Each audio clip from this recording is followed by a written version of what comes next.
Otra cualidad esencial de las obras pictóricas sería para Diderot la simplicidad. Y esto es también un elemento, yo creo, esencial en su posicionamiento crítico. La simplicidad sería para Diderot uno de los caracteres principales de la belleza, siendo esencial, nos dice, en lo sublime. Otra cualidad esencial de las obras de arte sería su carácter inteligible para cualquier persona, como se hace explícito en esta afirmación. Dice, una composición destinada a quedar expuesta a la vista de una multitud de espectadores muy variados será defectuosa de no ser inteligible para un hombre con sentido común simplemente. En opinión de Diderot, la obra tiene que ser simple, la obra de arte tiene que ser clara. Su tema, por ejemplo, debe ser uno y debe carecer de todo accesorio superfluo. Y de ahí, desde luego, su rechazo a que aparezcan, por ejemplo, en una obra, una pintura, mezclados seres alegóricos y reales, algo que él no soportaba, de hecho, pues esta mezcla, decía, confiere a la historia un arte de cuento, afirmando además irónicamente que habría que poner en la boca de cada uno de estos personajes, como se ve en los antiguos tapices de nuestros castillos, una leyenda que indicase lo que quieren decir. Es decir, insisto en ello, para Diderot una cualidad esencial de las obras de arte sería este carácter inteligible que debe ser para cualquier persona. Es decir, la obra tiene que ser simple, la obra tiene que ser clara. Asimismo, creo que en este comentario deberíamos también destacar necesariamente la relación entre la naturaleza y arte para Diderot, una relación que es también esencial en su posicionamiento. Y para ello deberíamos tener muy en cuenta que la armonía del cuadro más bello no sería, en su opinión, más que una muy débil imitación de la armonía de la naturaleza, pues para Diderot el talento imita la naturaleza. El gusto, nos dice, sirve de inspiración para la elección. En efecto, para nuestro pensador, el arte debe tener esa autenticidad que es propia de lo natural.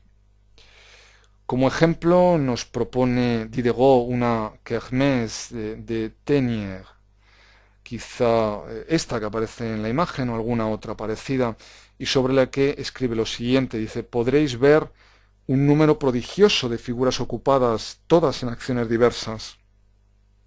Entre tantas escenas diversas, ni una postura, ni un movimiento, ni una acción que no os parezca pertenecer a la naturaleza.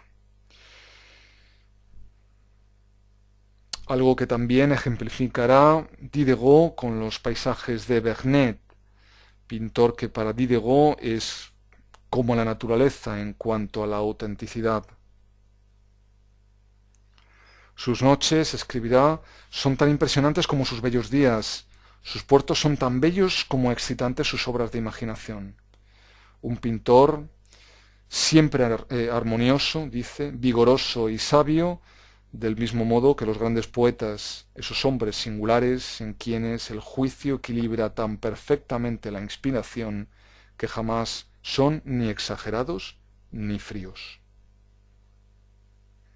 Un pintor, Vernet, que Diderot compara, al que llega a comparar incluso con Claudio de Lorena, afirmando que ambos son igualmente auténticos.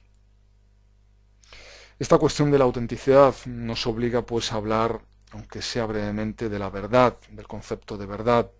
Pues para Diderot el arte ha de someterse a la verdad y de hecho la propedéutica del arte, su enseñanza, debería estar basada en su opinión en la observación del mundo real, siempre en la observación del mundo real.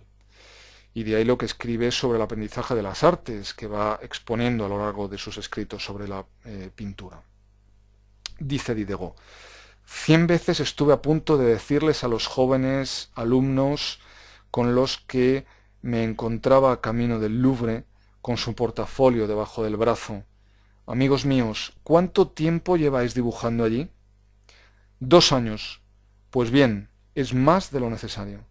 Hacedme el favor de dejar esta tienda de amaneramiento. Iros a los cartujos. Allí veréis la verdadera actitud de la piedad y de la compunción. Hoy es víspera de la fiesta grande. Id a la parroquia. Dad una vuelta por los confesionarios y veréis la verdadera postura de recogimiento y de arrepentimiento. Mañana id al merendero y veréis la acción verdadera del hombre en cólera.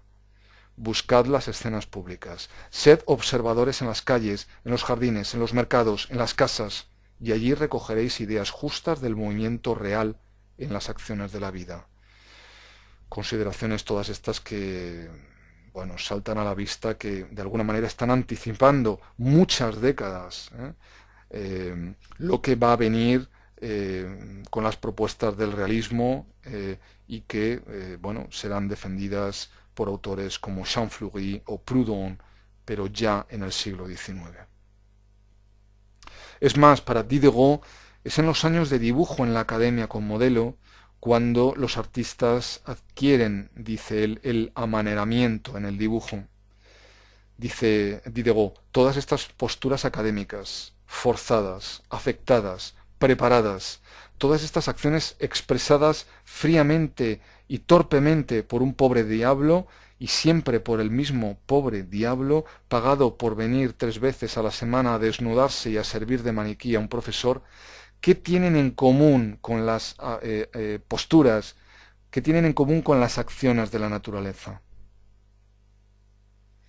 Un ejemplo paradigmático de esta captación del movimiento real en las acciones de la vida cotidiana y que tanto reclama Diderot, lo verá en el cuadro Saltimbanquis de Gerard Dow, que había tenido Diderot la ocasión de visitar en Düsseldorf y sobre el que cuadro sobre el que escribirá lo siguiente, dice Diderot. Es un cuadro que es preciso ver y del que es imposible hablar.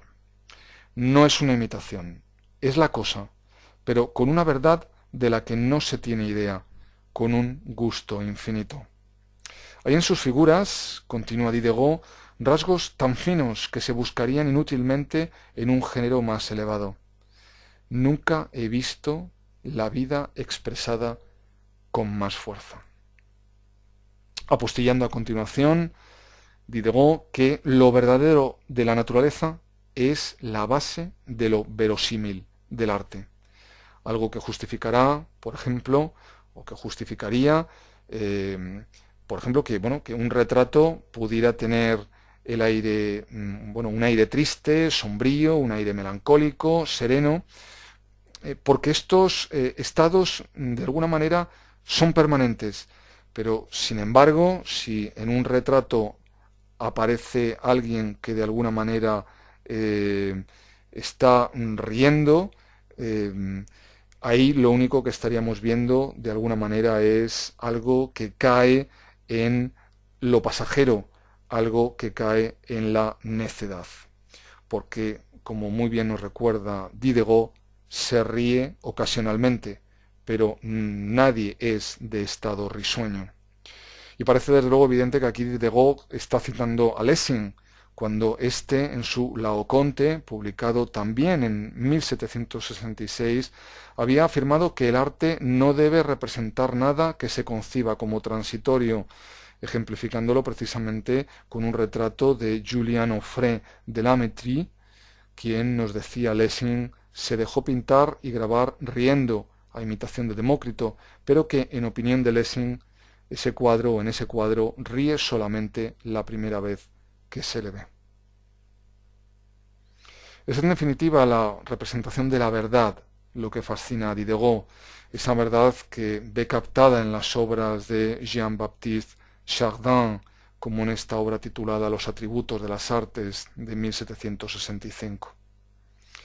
Y sobre todo en sus naturalezas muertas, de las que escribe lo siguiente: seguro que usted cogería las botellas por el tapón si tuviera sed. Los melocotones y las uvas abren el apetito y apetece alargar la mano hacia ellos. Para Diderot, Chardin es un auténtico pintor. Es, dice, un auténtico colorista. Sus bodegones, escribe, son la naturaleza misma. Los objetos están fuera del lienzo y son de un realismo que engaña a los ojos. Chardin, nos dicen Diderot, es un pintor verdadero, es un pintor armonioso. Y ante este cuadro, titulado Raya desollada, comentará lo siguiente. Dice, el objeto es repugnante, pero es la carne misma del pescado, es su piel, es su sangre. El aspecto real de la cosa no nos impresionaría más.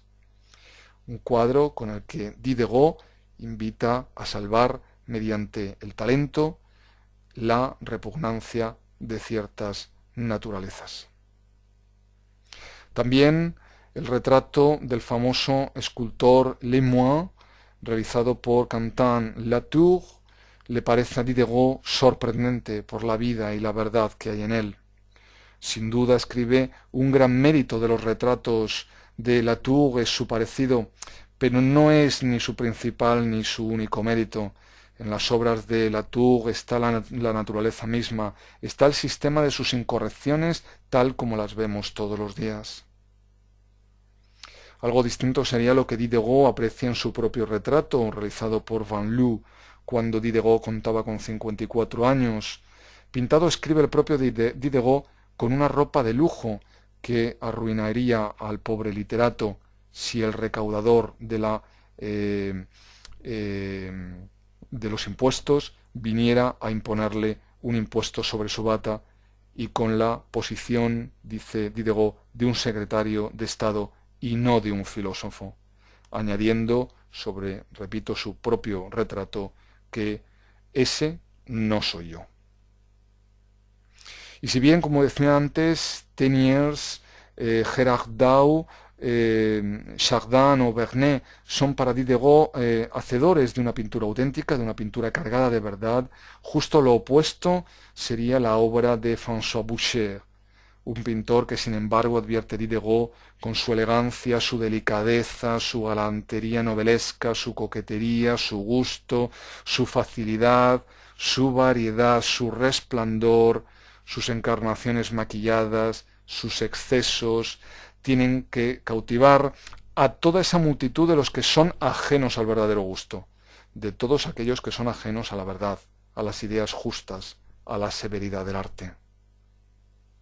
Cuadros pastorales sobre los que Diderot escribe lo siguiente, dice, amigo mío, ¿es que no hay policía en esta academia? ¿Es que a falta de un comisario de cuadros que impidiera la entrada a algo así, no debería estar permitido echarlo a patadas del salón, por la escalera, el patio, hasta que el pastor, la pastora, la majada, el asno, los pájaros, la jaula, los árboles, el niño, toda la pastoral estuviera en la calle? Ay, no, tiene que quedarse allí. Pero el buen gusto indignado, continúa Diderot, tiene derecho a llevar a cabo su brutal pero justa ejecución. Una crítica esta de Diderot sobre las obras de Boucher, que yo en cualquier caso considero en mi modesta opinión algo exagerada. Hay, continúa Diderot, en los paisajes de Boucher, un color gris y una uniformidad de tono que osaría tomar su lienzo a 2 pasos de distancia por un trozo de césped o una capa de perejil cortado en cuadros. Sin embargo, no es un bobo. Es un falso buen pintor, como se es un falso hombre culto. No posee, dice Diderot, el pensamiento del arte, solo tiene los conceptos. Desde luego la crítica que de Boucher hace Diderot, como vemos, es demoledora y insisto en que un tanto exagerada. Escribe lo siguiente Diderot, dice, no sé qué decir de este hombre. La degradación del gusto, del color, de la composición, de los caracteres, de la expresión, del dibujo, ha seguido paso a paso la depravación de las costumbres. Hay demasiadas buenas caras, caritas, remilgos, afectación para un arte severo. Por mucho que me las muestre desnudas, siempre veo en ellas el carmín, los lunares postizos, los adornos y todos los perifollos de la toilette. En efecto, Diderot prefiere la rusticidad, nos dice, a lo melindroso. Y por ello afirmará que daría 10 batús por un Teniers. Es de destacar también que Diderot no creía en la idea de una naturaleza bella per se, sino en la vitalidad de la naturaleza siempre cambiante, inacabada y en este sentido imperfecta. A esta noción Diderot la denominará rusticidad, afirmando que hay un matiz de rusticidad que conviene particularmente a las obras de imitación de cualquier género que sean, porque la naturaleza lo conserva en sus obras. Una rusticidad que también verá Diderot presente en la obra de Greuze, al que por su costumbrismo consideraba el William Hogarth francés y cuya ejemplaridad moral, emuladora para él de los antiguos, haría de este artista el portavoz de la renovación ética burguesa.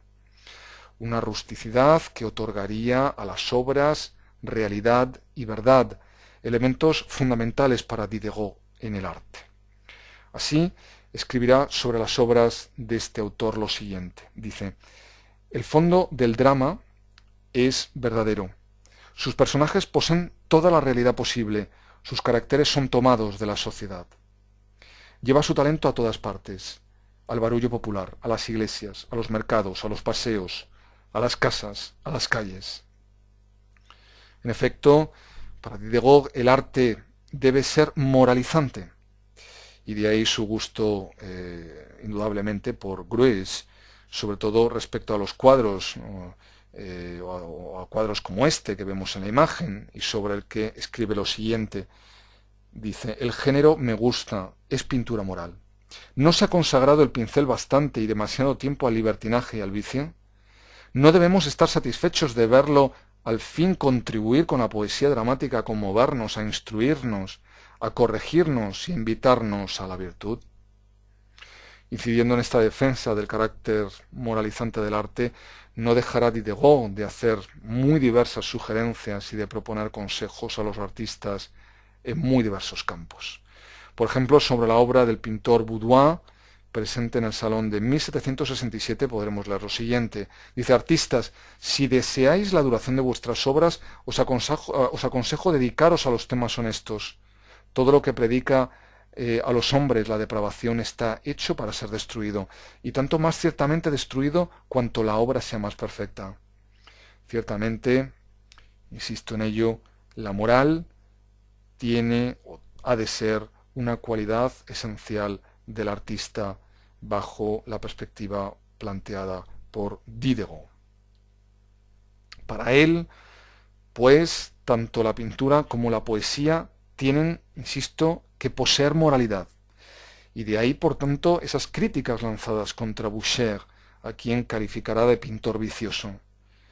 Frente a la siempre, para Diderot, licenciosa concepción del arte que vemos en Boucher, correspondería al artista, por el contrario, celebrar, eternizar las grandes y bellas acciones, honrar la virtud desgraciada, nos dice, y deshonrada, denigrar el vicio feliz y honrado, asustar a los tiranos. Diderot aboga, pues, por exigir al arte, insisto nuevamente, un papel moralizador que veremos revivir, que duda cabe, de nuevo en el pensamiento francés muchas décadas más tarde y con gran intensidad, sobre todo en el pensamiento de Proudhon y de forma particular en su libro sobre el principio del arte y sobre su destinación social, publicado póstumamente en 1865, y en el que, como digo, se volverá de nuevo a reclamar esta, digamos, perspectiva moral o moralista en relación al arte. Pero el que quizá es el aspecto más singular, pienso, en la teoría de la crítica de Diderot, es la equiparación que él plantea del crítico con el artista. Una equiparación que anticipará la idea defendida por Baudelaire del crítico artista y que Oscar Wilde desarrollará más tarde en grado sumo. En efecto, para Diderot, tanto los artistas como los críticos deben disponer de las mismas condiciones. Experiencia y estudio, nos dirá, estos son los preliminares del que hace y del que juzga. exijo después sensibilidad. Y ya para terminar, creo que no podemos obviar el profundo impacto de Diderot en la estética alemana. La traducción en Alemania de los ensayos sobre la pintura de Diderot suscitó, desde luego, gran interés. Goethe, seducido por los escritos de Diderot, había escrito en 1796 una carta al pintor Heinrich Mayer comentando lo siguiente. Dice Goethe: acaba de publicarse una maravillosa obra de Diderot sobre la pintura y el salón son dignas de este sofista extravagante y genial. Las paradojas, prosigue Goethe, las afirmaciones falsas y absurdas se alternan con las ideas luminosas. Las visiones más penetrantes sobre la naturaleza del arte, sobre el deber supremo y la dignidad propia del artista, son expuestas con argumentos triviales, sentimentales, de manera que uno no sabe con exactitud dónde se está. La palabrería, añade Goethe, de la sociedad parisina, los subterfugios equívocos y engañosos a menudo le arrastran, a pesar de lo que él sabe y siente, pero bruscamente su natural excelencia, su grandeza de espíritu reaparece y sin interrupción se hace penetrante y justo. Desde luego, Diderot sirvió de importantísimo preludio para la consideración romántica de la crítica, de una crítica, digamos, poética, de una crítica creadora, y que servirá no sólo para valorar las obras, sino también para perfeccionarlas y para completarlas a partir de sí mismas. En efecto, el romanticismo desarrollará intensamente la idea avanzada por Diderot del crítico como artista, o de esa cualidad creativa de la crítica, que culminará, como comentaba anteriormente, a finales del siglo XIX con Wilde. Y quiero nuevamente insistir en que la intensidad con la que se produjo la recepción de Diderot en Alemania y por parte de la crítica de arte alemana fue intensísima. Así, el autor de los ensayos sobre la pintura y los salones será frecuentemente citado, por ejemplo, en las páginas de la revista Atheneum, demostrándose una y otra vez la admiración del círculo romántico por la libertad expresiva de Diderot, por su gusto por el fragmento, por su gusto por el aforismo y sobre todo por ese radical antiacademicismo, y que hicieron de alguna manera de él el primer crítico moderno.